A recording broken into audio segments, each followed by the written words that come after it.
Sabari tourism நம்ம பார்க்குறதுக்கு நாட்டு பசு மாடு பாருங்கள், எழுச்சியாக இருக்கு பாருங்கள், அழகாக இருக்குது பாருங்கள். நாட்டு பசு மாடு, நாட்டு பசு மாடு தீவனம் கொடுத்துருக்காங்க, தீவனப்பில் கொடுத்துருக்காங்க பாருங்கள், தீவனப்பில் அழகாக இருக்கு பாருங்கள்.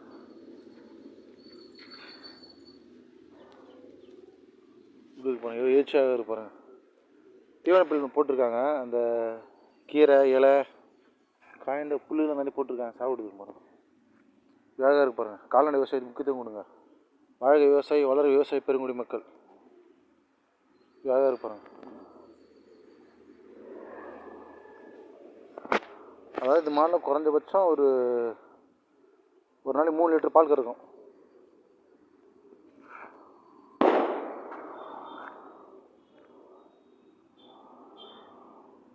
அழகாக இருக்கு பாருங்கள், மாடு பயிர் அழகாக இருக்கு பாருங்கள். இப்படி அறிவுத்திறன் பாருங்கள். யாராவது கால்நடை விவசாயம் பிடிக்கும், மறக்காம லைக் பண்ணுங்கள்.